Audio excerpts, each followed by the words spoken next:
বহুত সপ্তাহ আগত এটা বিষয় চাইছিলোঁ আমি ঋণৰ বিষয় ঋণ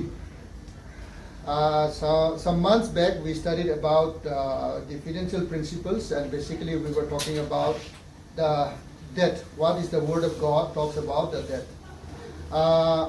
বহুত সময়ত আমি এনেকা ভাবিব পাৰে যে বহুত সময়ত আমি এনেকা ভাবিব পাৰে যে মই ইমান আত্মিক হয় ইমান প্ৰাৰ্থনা কৰোঁ গীৰ্জা প্ৰাৰ্থনা নেৰোঁ ফাস্টিং লওঁ মই কাৰো অন্যায়ো কৰা নাই কোনো বেয়া কৰ্মও কৰা নাই কিন্তু মোৰ জীৱনত কি অভাৱ আহে এনেকুৱা এটা প্ৰশ্ন আহিব পাৰে sometime we might think in our life that I live a so righteous life I have not hurted anybody I have not cheated anybody I pray I fast I go to church and I do all the activities that is being required to be a spiritual person but still sometimes we feel that why in the world I have this kind of financial troubles in my life. These kind of questions will surely come in many people's life. নিশ্চয় তেনে প্ৰশ্ন আহে মোৰ জীৱনতো তেনে প্ৰশ্ন আহে even sometimes I question myself that why this kind of financial troubles into my life.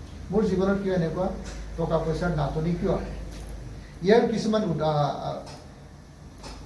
আমাৰ জীৱনত টকা পইচাৰ নাটনি আহাৰ অন্য এটা কাৰণটো হৈছে যে আমি ঈশ্বৰৰ বাইকত অলৰেডি টকা পইচা ধন সম্পত্তি কেনেকৈ চলাব লাগে এই নীতিবিলাক অলৰেডি ঈশ্বৰৰ বাইকত দিয়া হৈছে কিন্তু সেই নীতিবিলাকৰ মতে আমি নচলি এই জগতৰ নীতি মতে চলি আছোঁ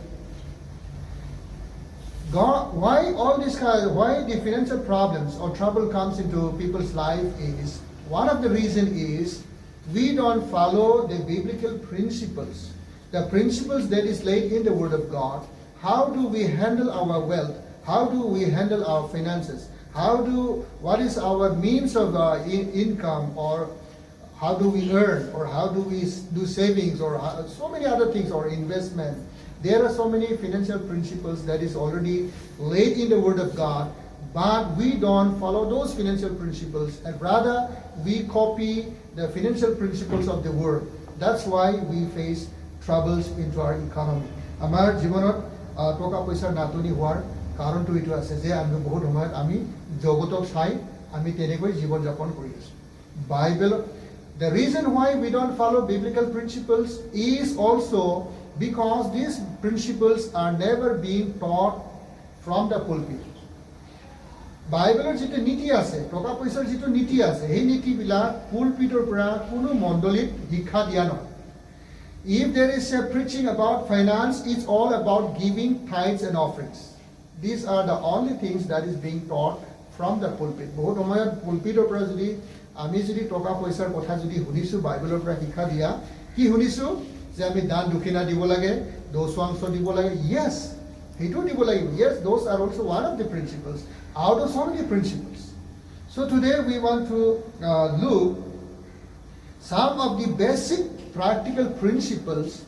If we follow those financial principles, surely we can live a debt-free life. আমি কেইটামান নীতি আমি চাম আমি যি নীতিটো আমি আপুনি যদি পালন কৰে নিশ্চয় আপুনি ঋণ নোলোৱাকৈ আপুনি জীৱন যাপন কৰিব পাৰিব প্ৰিন্সিপল নম্বৰ 1 প্ৰথম কামটো হৈছে সবতকৈ সহজ কাম কিন্তু কোনো কৰিবলৈ মন নোযোৱা কাম কি কাম আছে এইটো প্ৰাৰ্থনা The easiest principles that God laid to manage our wealth and our finance first and foremost is to pray. The easiest thing but we hardly do it. It is the easiest thing. You don't need money for that. You don't need education for that. You don't need anything. You just need little time to pray. Even by walking you can pray. While you are driving you can pray. When you are in the office you can pray. When you are at work you can pray. This is an element that you can do anywhere, anytime. You don't need time. You don't need money. Anywhere you can do it. But we hardly do it. প্ৰাৰ্থনা এনেকুৱা এটা বিষয় হয় যিটো নেকি আপুনি যিকোনো সময়ত কৰিব পাৰে আপুনি গাড়ী চলাওঁতে কৰিব পাৰে আপুনি বহি থাকোঁতে কৰিব পাৰে আপোনাৰ ব্যৱসায়ত থাকোঁতে আপুনি কৰিব পাৰে আপুনি হাজিৰা কৰিব যাওঁতে আপুনি প্ৰাৰ্থনা কৰিব পাৰে সহজ হয় এইটোৰ কাৰণে আপোনাৰ পঢ়া শুনাত ডিগ্ৰী লাগে নেকি প্ৰাৰ্থনা কৰিবলৈ শিকিবৰ কাৰণে ডিগ্ৰী নালাগে স্কুলৰ ডিগ্ৰী কলেজৰ ডিগ্ৰী লাগে নালাগে, আপোনাৰ সময় বিশেষ এটা সময় লাগে নালাগে, যিকোনো সময়ত আপুনি প্ৰাৰ্থনা কৰিব। আমি সকলোৱে যিকোনো সময়ত প্ৰাৰ্থনা কৰিব পাৰে, কিন্তু আমি নকৰোঁ। এটা বিব্লিকেল প্ৰিন্সিপলছ, অ'কে, মই আগতে ক'ব লাগিছিলে সেইটো, I should have spoken that one beforehand. If we turn our Bibles to 2 Kings chapter 4, verse 1 to 6, we will see one incident that happened to a widow. আমি দ্বিতীয় ৰাজাৱলী 4 অধ্যায় 1 পদৰ পৰা 7 পদলৈকে যদি আমি পঢ়োঁ, তাতে এটা ঘটনা দেখি পাওঁ। সেই ঘটনাটো এজনী বিধৱাৰ জীৱনত ঘটিছে। কোনোবা অসমীয়াত পঢ়ি দিব নেকি? মই ইংলিছত পঢ়িছোঁ first. Now certain women of a wife of the sons of the prophets cried out to Elisha. Actually, I didn't bring my specs. So, your servant, my husband, is dead, and you know that your servant feared the Lord, and the creditor has come to take my 2 children to be his slaves. অসমীয়া পঢ়ি দিব। দ্বিতীয় ৰাজাৱলী 4 অধ্যায়, দ্বিতীয় ৰাজাৱলী 4 অধ্যায় 1 পদৰ পৰা 7 পদলৈকে যদি আমি পঢ়োঁ, কি আছে? এজনী পঢ়ি দিব। এদিন কৃষক অৱবাদীবিলাকৰ মাজৰ এজন তিৰোতাই মাত লগাই এলিছাক ক'লে, আপোনাৰ দাস মোৰ স্বামী মৰিল। আপুনি জানে যে তেওঁৰ জিহুৱাৰ ভয়কাৰী লোক আছিল। এলিয়া মহাজনে মোৰ পুত্ৰ দুটিক নিজৰ বন্দী কৰি ল'বৰ নিমিত্তে দিবলৈ আহিছে। তাতে এলিছাই তেওঁক সুধিলে, মই তোমাৰ নিমিত্তে কি কৰিব? Okay, thank you. Now, ইয়াতে আমি কি দেখিছোঁ? What are we seeing here? ইয়াত আমি দেখিছোঁ এজন বিধৱা মহিলাই এটা কাহিনী শুনাইছে, এলিছাক শুনাইছে। কাহিনীটো কেনেকৈ? এই বিধৱাৰ গিৰিয়েকজন কি আছিলে? এজন ভাৱবাদী। আৰু সি অকল ভাৱবাদী নহয়, সি এজন ঈশ্বৰৰ ভয় ৰখা ব্যক্তি আছিলে। ঈশ্বৰৰ নীতি নিচিনা চলা মানুহ আছিলে। ঈশ্বৰে যেনেকৈ কৈছে তেনেকৈ চলা ব্যক্তি আছিলে। কিন্তু টকা পইচাৰ যিটো নীতি আছিলে, সেই নীতিটো তেওঁ পালন নকৰা এজন ব্যক্তি।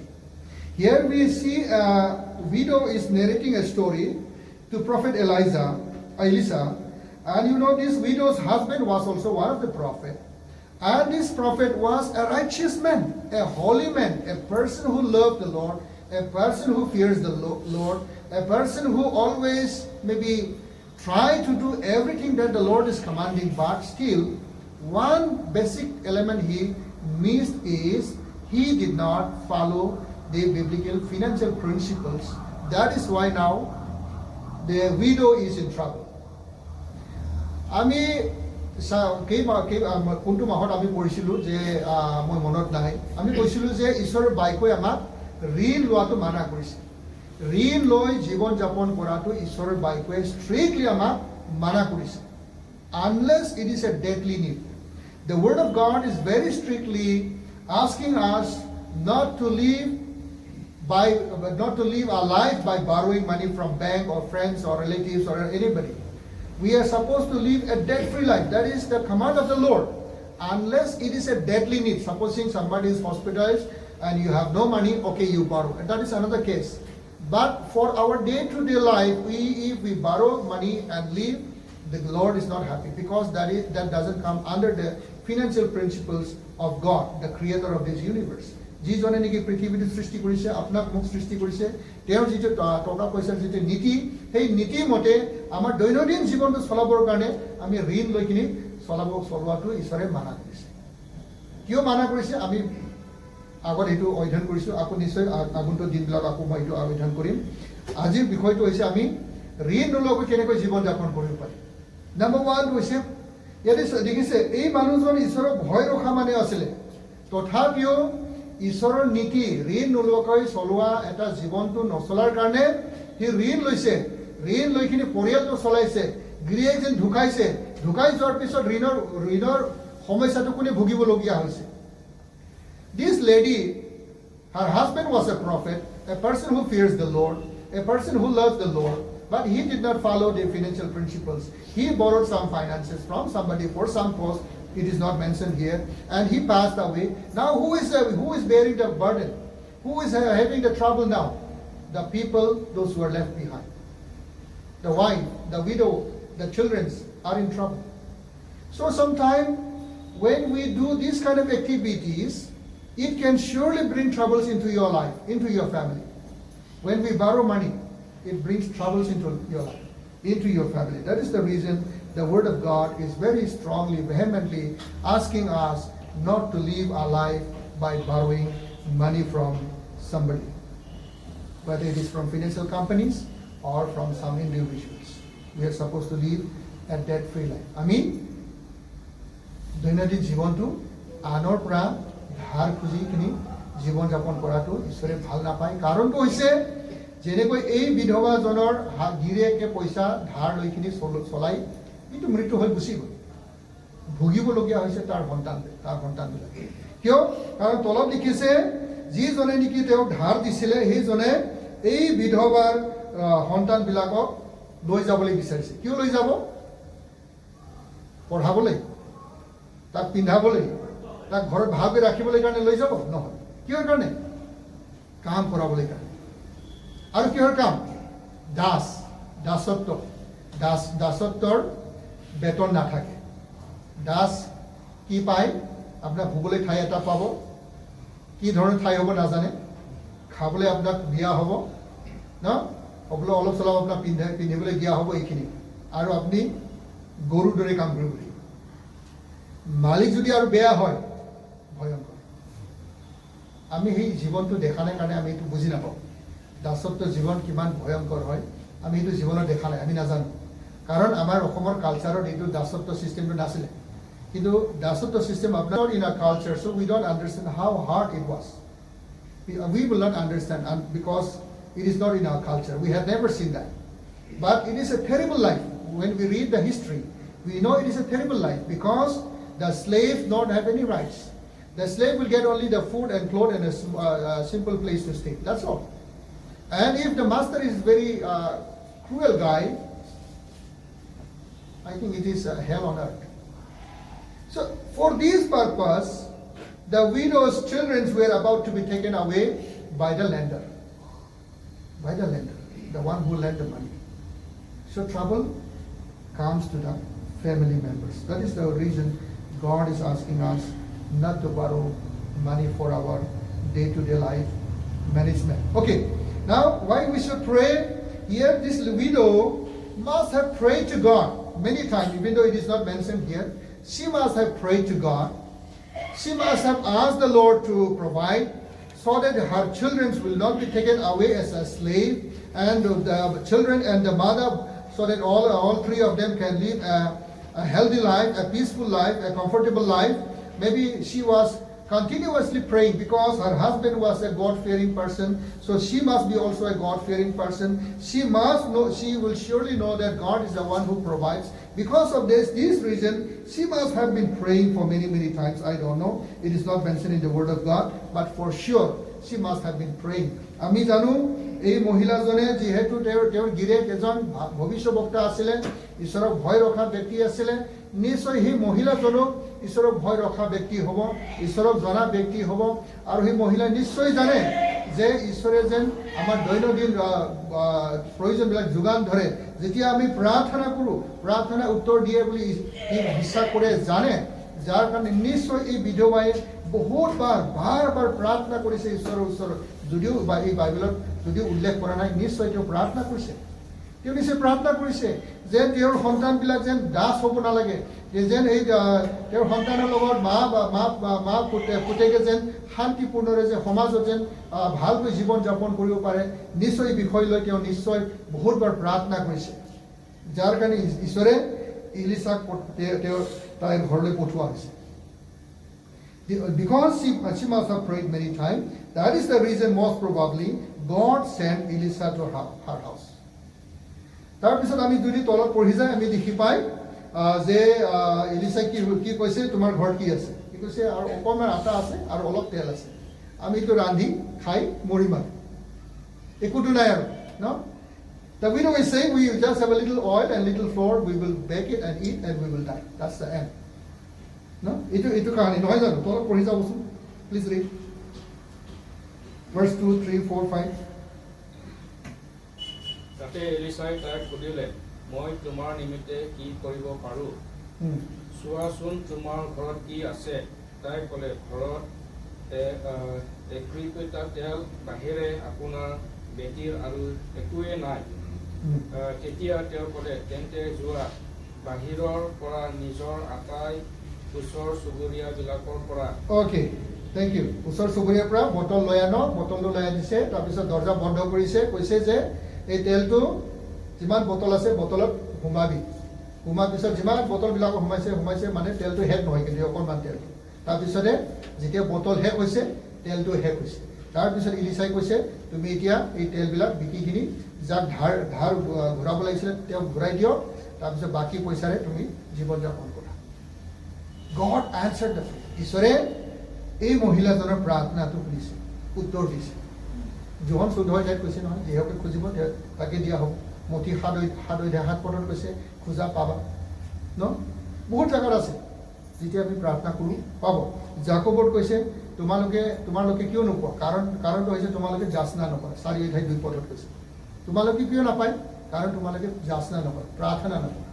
সেইটো কাৰণে তোমালোকে নাপায় বুলি কৈছে। What happened? Elisha said, okay, you go and get bottles, bring all the bottles as much as you can, and close the door and pour the oil into the bottles. And as the lady was pouring, the oil never ran out. And as long as there were bottles, and when all the bottles were filled, the oil also ran out.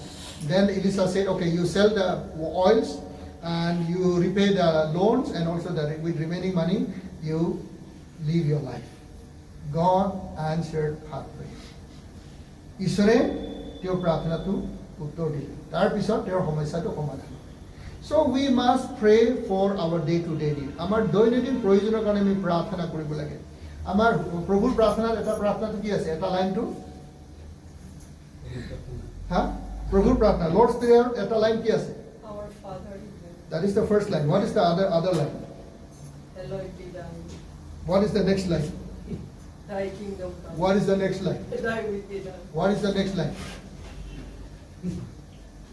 As it is in heaven. What is the next line? Give us today our daily bread. That's what. Give us our daily bread. We are supposed to pray for our day-to-day need. কি কৈছে তাতে? অসমীয়াত পঢ়কচোন। I think it is Matthew 6, verse 11. Verse 11. So it has 11. 10 পদৰ পৰা পঢ়ি লওক, 9 পদৰ পৰা। Just 11 to পঢ়ক। 11 আমাৰ প্ৰয়োজনীয় আহাৰ আজি আমাক দিয়া। এইটো আমাৰ প্ৰাৰ্থনা হ'ব লাগে। আমি কেইবাৰ প্ৰাৰ্থনা কৰোঁ যে প্ৰভু ৰাতিপুৱাই উঠিছোঁ, ৰাতিপুৱাই উঠি কিনি কেতিয়াবা প্ৰাৰ্থনা কৰিছোঁ, প্ৰভু আমাৰ ৰাতিপুৱাৰ ব্ৰেকফাষ্টটো দিয়া, লাঞ্চটো দিয়া, ডিনাৰটো দিয়া, দুবাৰ চাহ পানী বিস্কুট দিয়া, প্ৰাৰ্থনা কৰিছে কেতিয়াবা? নকৰোঁ। ৰাতিপুৱা উঠিছে, ব্ৰাছ কৰিছে, কামত গুচি গ'ল। কিন্তু মঠিত আমাক প্ৰাৰ্থনাৰ এটা ফৰ্মুলা দেখুৱাইছে। প্ৰভু প্ৰাৰ্থনাটো এনেকৈ প্ৰাৰ্থনা কৰক নহয়, এইটো ফৰ্মুলা হয়। প্ৰথমে ঈশ্বৰক ধন্যবাদ দিব লাগে। No? Lord's Prayer is not to memorize and to pray as it is written here. Lord's Prayer is the principles of how we ought to pray. This is the principles that is being laid here. And one of the principles is we are supposed to pray for our day-to-day needs. I think we never pray, okay, Lord, early morning when we get up, do we pray that, oh Lord, provide us our breakfast, provide us the lunch, provide us the dinner, provide, okay, tea and snacks also in between. Do we pray? Never. I don't think anybody does it. Even when we eat, before eating food, our prayer is just 20 seconds, 30 seconds. ভাত নোখোৱাৰ আগত, ভোজন নকৰাৰ আগত আমাৰ প্ৰাৰ্থনা কেই second হয়? 15-20 second. Amen. We are not even thankful for the Lord that God has provided us. ঈশ্বৰে যে আমাক দিছে, সেইটোৰ কাৰণে আমি ঈশ্বৰক কিবা নহয়, ধন্যবাদ দিব নাজানো। 30 ছেকেণ্ডত কেইটা শব্দ ওলাই I don't know. That is the kind of life that we live. That is the kind of spiritual journey that we are doing. That is the reason God is not able to meet our day-to-day needs. Because one of the principles to get our day-to-day need is to pray that God will provide our daily needs. ঈশ্বৰৰ এটা নীতিটো কৈছে কি আছে আমি দৈনন্দিন সকলো প্ৰয়োজনৰ কাৰণে আমি সদায় প্ৰাৰ্থনা কৰিব লাগে সদায় আমি প্ৰাৰ্থনা কৰিব লাগে দিনটোৰ যি প্ৰয়োজন আছে সেইটো কাৰণে প্ৰাৰ্থনা কৰিব লাগে যেতিয়া আমি তেনেকৈ প্ৰাৰ্থনা কৰিব প্ৰাৰ্থনা কৰিলে ঈশ্বৰে নিশ্চয় যোগান দিব প্ৰাৰ্থনা নকৰে কাৰণে বহুত আমাৰ ঈশ্বৰে যোগান দিব নোৱাৰে সো নম্বৰ 1 আমি যদি ধাৰ নোলোৱাকৈ যদি আমি জীৱন যাপন যদি কৰিবলৈ ইচ্ছুক আছে নম্বৰ 1 কামটো হৈছে আমি প্ৰাৰ্থনা কৰিব লাগে আপনার দৈনন্দিন প্রয়োজনের কারণে প্রার্থনা করো আপনার প্রয়োজনের কারণে প্রার্থনা করো কি প্রয়োজন আছে ঈশ্বরক জনাও নিশ্চয় ঈশ্বরে আপনার প্রয়োজনবিলাক যোগান দিব pray for your daily needs number 1 number 2 make budget and live accordingly আপোনালোকে লিখি লৈ যাও একচুয়ালি খালি শুনি গলে মনত নাথাকিব মই এইটো কাৰণে কৈছো in our New Life Baptist Church, one principle I taught for many years, not here in Tamilpur, even here also, that we all who know to read and write, we all should have a note and a pen, and not a small notebook. A small notebook, you write, you go back home, you keep somewhere, you lost it, and you never get it back again. That is why it is always good to have a little good notebook, so that you will carry it and it will remain, and when you want to repair it you will find it out.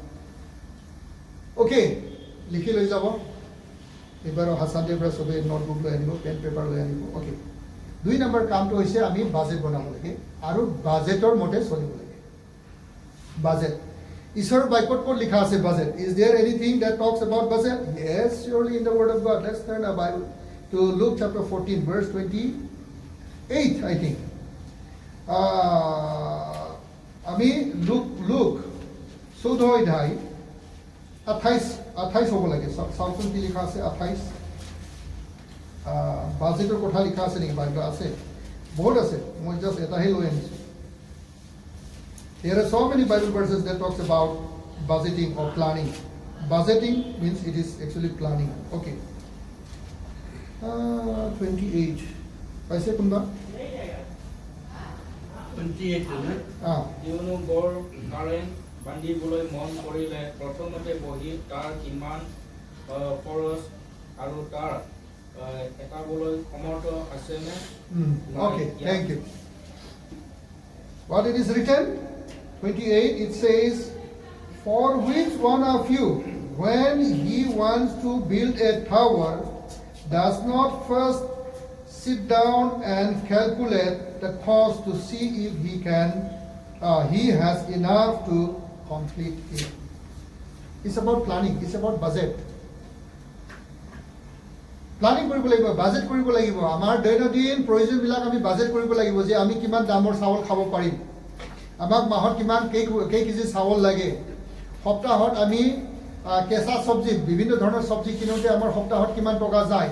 যদি সপ্তাহত যদি 1000 টাকা যদি যায় 4 সপ্তাহ কিমান যাব 4000 টাকা যাব বা সপ্তাহত যদি আমি 500 টাকা যদি আমি সবজি খাইছো 4 সপ্তাহ কিমান যাব 2000 টাকা যাব হয়নে আৰু মাঝে মাঝে কিবা মাংস খাইছো মাছ খাইছো কণী খাইছো হেতু কাৰণে আমি জানিব লাগিব যে আমাৰ পকেটৰ মতে হেইবিলাক আমি কৰিব পাৰিবনে নাই One of the reasons why people fail to manage their day-to-day needs is because we don't plan. We don't budget. We are supposed to budget. We actually it should be a written budget. I mean, likhibo lage. We have to write. Say how much kgs of rice we need. In a week, how much money do we spend for vegetables? If you spend for a week, say like 1,000 rupees. So there is a 4 weeks in a month. So you need 4,000 rupees for green vegetables. How about sometime like you want to eat fish or meat or egg or something else, extra nutritional food? So you require for that. Planning we need to plan, and also we also need to know what kind of rice can we eat, what kind of meat can we eat, how much time can we eat meat in a month. Mahot ami keibar mangkho khabo paribo ki mangkho khabo paribo ha আমি যদি ছাগলী মাংস খাব নোৱাৰে 3বাৰ মাহত, আপুনি যদি ছাগলী মাংস 3বাৰ যদি খাবলৈ মন যায়, তো আপোনাৰ বাজেট কি হ'ব? ঘাটা হ'ব। বাজেট ঘাটা হোৱা মানে কি হ'ব? দাদা 200 টকা দিয়কচোন, কালি দি আছো। This is the cost. আমাৰ প্লানিং নাই, বাজেটে নাই। 99% of our Indian people don't have budget. We don't plan. আমি বাজেট নকৰোঁ যে চাউল ইমান যাব, দালিত ইমান যাব, মাছ মাংসত ইমান যাব, মোৰ ঘৰ ভাড়াত গৈ ইমান যাব না, যদি ঘৰ ভাড়াত থাকিছে। আৰু যাৰ বেংক লোন আছে, বেংক লোন যাব। একচুৱেলি বেংক লোন ল'ব নালাগে, বেংক লোন যদি আছে, বেংক লোনত ইমান যাব, সেইটোত ইমান যাব, স্কুল ফিজত ইমান যাব, ইলেক্ট্ৰিক বিল ইমান যাব। বেমাৰ আজাৰ হ'ব পাৰে, বেমাৰ আজাৰ হ'ব পাৰে, অ'কে, নহ'লেও বেমাৰ আজাৰ কাৰণে থ'ব লাগিব। So we have to write everything what we spend regularly. Supposing like, okay, how much of rice, how much of pulses or green vegetables, or how many times do we eat meat or fees, or the electric bill, the school fees, the loans that you are supposed to repay, or like supposing even for emergency, like supposing you have, you might not get sick every month, but you know that sometime you will surely get sick. So we should also have a budget for the medical.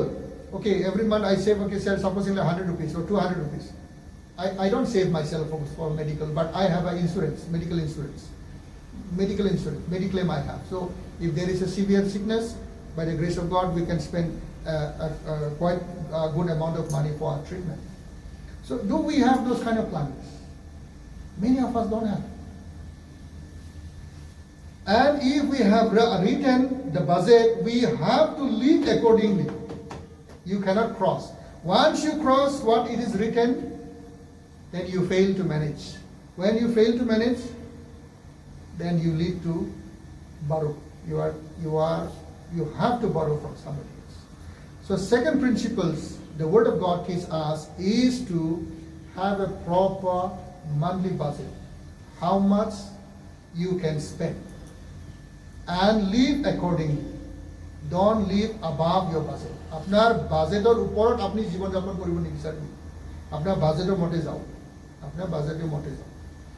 Nathaniel তুমি কৰে, মই নকৰো, কিন্তু মোৰ আন্দাজ আছে, মই আগতে কৰিছিলো। Every month I use to right. প্ৰত্যেক মাহত মই মোবাইলত মানে এক্সেল শ্বীটত মই লিখো যে আজি মাংস কিনিলে মাংস কিমান কিনিম, যদি চব্জি কিনিছো চব্জি কি কি কিনিছে। every time I used to write, every day I used to write my expenses, and at the end of the month I can check, okay, I can know what I have spent. কেইবাৰ petrol ভৰাইছো, কিমান টকাৰ ভৰাইছো, যদি petrol ভৰাই, every expenses Excel শ্বীটত মই মোবাইলত entry কৰোঁ। আজিকালি নকৰে, অলপ হেবিট হৈ গৈছে, জানা হৈছে অলপ, but again কিছুমান সময় পাহৰো, so I have to redo it. Anyway, second thing, most important thing, if we want to live a debt-free life, we must plan. We must have a budget and live according to the budget. You must discipline your life to live according to the budget. আমি দ্বিতীয় আমাৰ নীতিটো হৈছে ঈশ্বৰৰ বাক্যৰ মতে আমি মাহত আমি কিমান কামাই, সেই কামানি মতে আমি কিমান খৰচ কৰিব পাৰিব, তেনেকৈ আমি লিখিতভাৱে থ'ব লাগিব। আৰু সেই যেনেকৈ লিখিছে ইমানেই আমি খৰচ কৰিব লাগে, তাতকৈ আমি বেছি খৰচ কৰিব নালাগে। তাতকৈ বেছি যদি খৰচ কৰিছে আপোনাৰ ঘাটা হ'ব। গতিকে সেইটো 2 নম্বৰ কামটো আপোনালোকে কৰক। মই নিজেও কৰিছিলোঁ, আজিকালিও কেতিয়াবা কেতিয়াবা মই কৰোঁ, যেন আমি যেন সেইটো কৰিলে আমি ধাৰ ল'ব নলগা হয়। Number 2. Number 3, 3 number, plan for additional income. Plan for additional income. আপোনাৰ দৈনন্দিন যিটো ৰেগুলাৰ যিটো ইনকাম হৈ আছে, সেই ইনকামটো যিটো আপোনাৰ পৰিয়ালটো চলাবলৈ যদি নাটনি হৈছে, কঠিন হৈছে, মানে অভাৱ হৈছে, নচলে আৰু তাৰমানে, দেন আপুনি হয়তো কাম বদলাব লাগিব। যদি কাম বদলাবলৈ যদি সুবিধা নাই, সেই কামটো কৰিয়ে আপুনি বেলেগ এটা আৰু কিবা এটা কাম কৰিব পাৰে নেকি, যেন সেই এক্সট্ৰা কামৰ যোগেদি আপোনাৰ এক্সট্ৰা ইনকাম যেন আহে। With our regular income, if you are not able to manage your day-to-day needs, not the wants, if you are not able to manage your day-to-day needs with your regular income, we must rethink ourselves that whether to leave this job and get another job, and if it is not possible to get a new job, we must look for additional job, additional work that will bring some kind of additional income into your pocket. We must look for that. We have to do that. We have to do that. Otherwise, you will have to borrow money from people or from the bank. আমি যদি আমাৰ regular income যিটো আমি daily যিটো আমি কৰি আছোঁ, যেনেকৈ আমাৰ অমল দা যেনেকৈ আপোনাৰ চাহ দোকান আছে, চাহ দোকানটো ৰেগুলাৰ আপুনি জানে ডেইলি আপোনাৰ কিমান চলে, ইফাল অলপ 19-20 হ'ব পাৰে, কিন্তু আন্দাজত আপুনি জানে যে মোৰ মাহত ইমান টকা আহে। সেই ৰেগুলাৰ অহাৰ লগত যদি আপোনাৰ পৰিয়ালটো চলাবলৈ ৰেগুলাৰ চাউল দালি স্কুল ফিজ নানা ধৰণৰ যদি কঠিন হৈছে, নিশ্চয় আপুনি ভাবিব লাগিব অকল চাহ দোকান দি নহ'ব, মই আৰু কিবা এটা ৰাখিব লাগিব। কি ৰাখিব লাগে মই নাজানো, আপুনি জানিব লাগিব, আপুনি বিচাৰিব লাগিব, আপুনি বিচাৰিব লাগিব।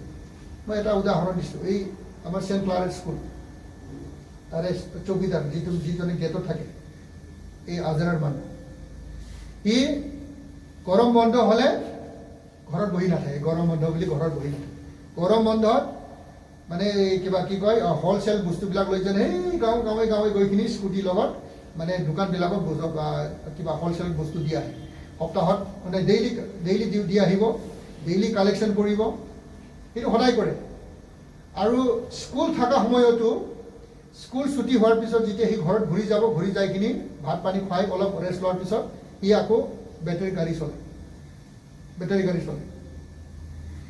তাৰমানে কি হৈছে, তাৰ ৰেগুলাৰ ইনকামটো হৈছে চেণ্ট ক্লাৰেট স্কুলৰ পৰা যিটো চকীদাৰ হিচাপে যিটো বেতন পায়, সেই বেতন পোৱা দি তেওঁ ঘৰ চলোৱাটো কঠিন হৈছে, যাৰ কাৰণে সি কি ভাবিছে, মই এক্সট্ৰা কাম কৰিব লাগিব। One example I am giving is one of the gatemen here in St. Claret School. His house is just in Azara. If you want to inquire, you can go and inquire. In the summer holidays, when the school is there is no school for almost a month. He don't sit quiet at home, thinking that okay, no school, okay, let me rest for a month, and next month again I join. No, he buys some things and he give it in a wholesale to the village smaller shops. Every day he will go around. Every day he will drop some things, and every day he will collect some money. That's how he has built a good house. I have not seen, he said himself, he has built a good house. His son is studying in St. Claret School, St. Joseph School. And even when there is a school, right after the school, when he goes back, he will have some tea and snacks and rest for a while. Then evening he comes out with his battery auto, and he drives around. Early morning, now he stopped. Early morning, he would bring all the cooking items in his scooty, and he will put a tea stall in front of that flyover. Early morning, around 4 o'clock he will be there. By 7 o'clock he will join in the school. Around 3 hours morning he will sell tea and biscuits and other things. ৰাতিপুৱা মানে কিবা 4টামান বজাত গৈ কিনি এই মানে ফ্লাইঅভাৰৰ তলত লাল চাহ লগত আৰু কিবা বিস্কিট চিস্কিট তেনেকুৱা বিক্ৰী কৰে। ৰাতিপুৱা 4টা বজাত গৈ কিনি 7টা বজালৈকে কৰিব। 7টা বজাত লগালগ 7টা বাজিলে চিধা স্কুলত আহি কিনি গাড়ী পাৰ কৰিব, তাতে চকীদাৰ। Hard work man. God is not looking for a lazy people. ঈশ্বৰে এলেহুৱা মানুহ নিবিচাৰে। When we look all the biblical heroes, they are all hard-working people. বাইবেলত যিমান নাম চাব এলেহুৱা এজনে দেখি নাপায়। Everybody are hard-working people. We have to work hard. We have to look for an additional income. আমাৰ যদি দৈনন্দিন যিটো আমাৰ ৰেগুলাৰ ইনকামৰ যদি আমি যদি ঘৰ চলাব পৰা নাই, আপুনি নিশ্চয় বেলেগ এটা চাব লাগিব। We have to look. No way, my brothers. There is no way. And today in our generation, we are living in the toughest time. Inflation is not only in India. Inflation is all over the world. Globally, everywhere. Why I can say this? Because I meet a lot of people from around the globe. They talk inflation in their nations. Not we alone. Globally. গোটেই বিশ্বত আমি যে ভাবিছোঁ বজাৰত জুই জ্বলিছে বুলি যে আমাৰ অসমতে বাতৰিবিলাক যে আহে, বজাৰত জুই জ্বলাটো অসমত মাত্ৰ জ্বলা নাই, গোটেই বিশ্বত বজাৰত জুই জ্বলিছে, গোটেই বিশ্বত। গতিকে আমি বহুত কঠিন সময়ত জীৱন যাপন কৰি আছোঁ। বিন্দাছ 7টা বজাত উঠি বিন্দাস 10টা বজাত হলেই নহ'ব no way no bindas is not going to work in our generation we have to be hard working people কঠোৰ পৰিশ্ৰম কৰিব additional income number 3 I think I don't know how much time has gone sometimes I'm so excited okay কিমান সময় গ'ল 40 minute পাৰ হৈ গ'ল নেকি 10:30 okay maybe another 10 minutes number 3 number আমি চালো additional income আপুনি বিচাৰিব লাগিব এতিয়া চাব এই আমাৰ লীলা হোটেলৱালা চাহ হোটেল তাৰ ছোৱালী গাভৰু ছোৱালী এতিয়া কিবা ইয়াতে চব্জি দোকান দিছে কিবা কাপোৰ দোকান দিছে কাৰণ জানিছে যে মা দেউতাৰ ইনকাম দি পৰিয়াল চলিব নোৱাৰে গাভৰু ছোৱালী এতিয়া আকৌ এক্সট্ৰাকৈ চব্জি দোকান দিছে কিমান ছাকচেছ হৈছে নাজানো success is not a matter is willing to do success will come later और বড় ছোৱালী গাভৰু ছোৱালী এনেকৈ চব্জি বিক্ৰী কৰাটো অলমোষ্ট ইম্পচিবল কৰিছে কৰিব লাগিব no way next 4 নম্বৰটো হৈছে be content আমি যদি ধাৰ নোলোৱাকৈ যদি জীৱন যাপন কৰিবলৈ যদি ইচ্ছা আছে 4 নম্বৰ কামটো হৈছে আমি যি আছে সেই থাকাৰ লগতে আমি সন্তুষ্ট হ'ব লাগিব আমাৰ লগত যি আছে এইটোৰ লগত সন্তুষ্ট মানে সেইখিনিতে আমি থাকিম এইটো নহয় ইয়াৰ পৰা আমি উন্নতিৰ কাৰণে আমি পথ চাব লাগিব কিন্তু যি আছে সেইটোত আমি সন্তুষ্ট হ'ব লাগিব 1 Timothy chapter 6 1 Timothy প্ৰথম তিমোথী 6:5-6 পদ 1 Timothy chapter 6 verse 5 and 6 chapter 6 verse 5 and 6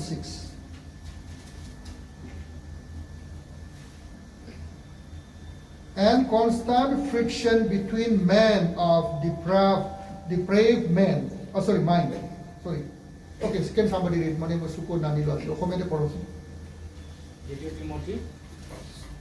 প্রথম তিমোথী 6:5 পথৰ পৰা 6 পদ সেইবোৰৰ পৰাই অপ্ৰিয় বিবাদ নিন্দা স্বভাৱমনা আৰু মনভ্ৰষ্ট হোৱা আৰু সত্যহীন হোৱা প্ৰথম তিমোথী 6:5-6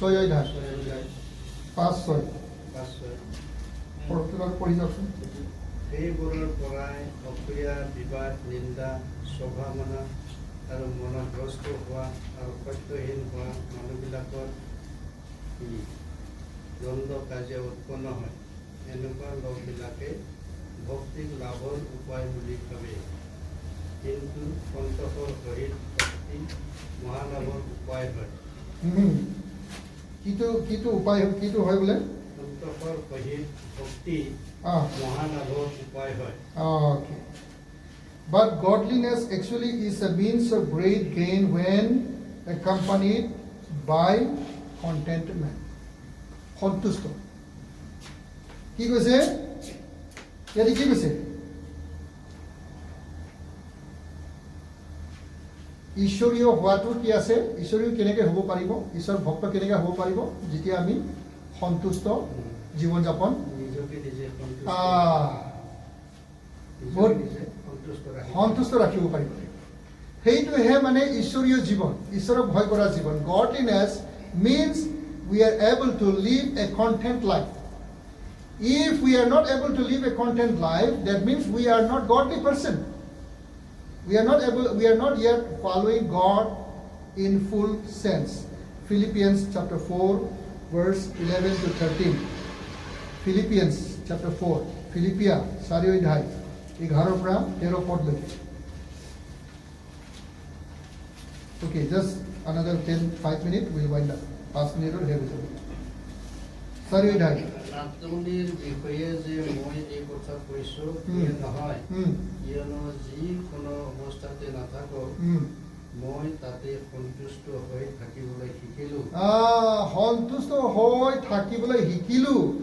সন্তুষ্ট বস্তুটো শিকিব লাগিব এইটো অট'মেটিক নাহে আমি দৈনন্দিন এইটো শিকিব লাগিব যেনেকৈ আমি চৰাই শিকিছোঁ ক খ গ শিকিছোঁ 1 2 3 LP স্কুলত শিকিছোঁ তেনেকৈ আমি সন্তুষ্টটো দিন প্ৰতিদিন আমি শিকিব লাগিব দিন প্ৰতিদিন আমি সন্তুষ্ট হ'বলৈ কাৰণে শিকিব লাগিব। We have to learn. It is a process to learn. It doesn't come automatically. As we learn ABCD 1 2 3 in our primary school, similar way we are supposed to learn the contentment. It doesn't come automatically. It doesn't come by prayer. প্ৰাৰ্থনা কৰিলে নাহে, fasting কৰিলে নাহে। এইটো শিকিবলগীয়া বিষয়। অলে এইটো শিকিছেহে, প্ৰাৰ্থনা কৰি অহা নাই, ফাষ্টিং কৰি অহা নাই, বাইবেল পঢ়ি অহা নাই, গীৰ্জাত আহাৰ যোগেদি অহা নাই। সন্তুষ্ট কেনেকৈ আহিছে? শিকিছে, সন্তুষ্ট হ'বলৈ কাৰণে শিকিছে। Prayer did not come to Paul's life by reading the word of God, by coming to the church, by prayer, by fasting. No, it didn't come like that. How it came? When he started learning. It is a process to grow into contentment. তাৰপিছতে next.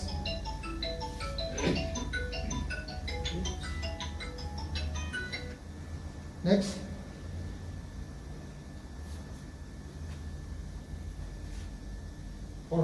পঢ়িবলৈ কোনো নাই? Okay, যদি নাই আমি আগবাঢ়ি যাম। Last, not the least.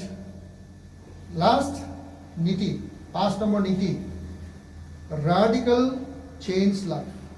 Radical change life. আমাৰ ৰাডিকেলটো কি ক'ব অসমীয়াত? তো ডাঙৰ এটা পৰিৱৰ্তিত জীৱন যাপন কৰিব লাগিব। লাহে লাহে নহয়, ডাঙৰ এটা পৰিৱৰ্তন হ'ব লাগিব। যে ঠিক আছে, মই আজিৰ পৰা মই এনেকুৱা নকৰোঁ, মই এনেকুৱাহে কৰিম। ৰাডিকেল চেঞ্জ। আপোনাৰ যদি কিবা এনেকুৱা যদি ইচ্ছা আছে যে মই ভাল কাপোৰ লগাম, কিছুমান মানুহৰ এটা ইচ্ছা থাকেনে সদায় ভাল কাপোৰ লগাবলৈ, কিন্তু আপোনাৰ অৰ্থনীতিয়ে আপোনাক ভাল কাপোৰ লগাবলৈ এতিয়া সহায় নকৰে। আৰু তো আপুনি কি কৰিব লাগিব? আপোনাৰ এটা ডাঙৰ এটা জীৱনত পৰিৱৰ্তন আনিব লাগিব যে যিকোনো কাপোৰ হ'লেই হ'ল, যিকোনো কাপোৰ হ'লেই হ'ল। মোৰ জেকেটবিলাক মষ্টলি আজিলৈকে ছেকেণ্ড হেণ্ড, নতুন জেকেট মোৰ তাত নাই এতিয়ালৈকে। মোৰ ঘৰত যাব গোটেই এই চাইনিজ মাৰ্কেট যিবিলাক মানে ছেকেণ্ড হেণ্ড হৰেক মাল ঠাণ্ডা দিনত খোলা দোকান, আজিলৈকে সেইটোৱে। ৰাডিকেল চেঞ্জ। কাৰণ নতুন এটা জেকেট কিনিবলৈ গ'লে মিনিমাম 3,000 টকা। চাইনিজ বজাৰত গ'লে 500-600 টকাত পায়। মই ৰাণী বজাৰত এটা কিনিছোঁ 400 টকা। এতিয়া 4-5 বছৰমান হৈছে, এতিয়াও আছে। কাৰণ 5 years I'm wearing it. It's only 400 rupees. Radical change, because I need to know what I can afford. If I'm not able to afford, we have to come down. We have to lower our standard. We have to lower our status. No way. আমি তলত নামিব লাগিব।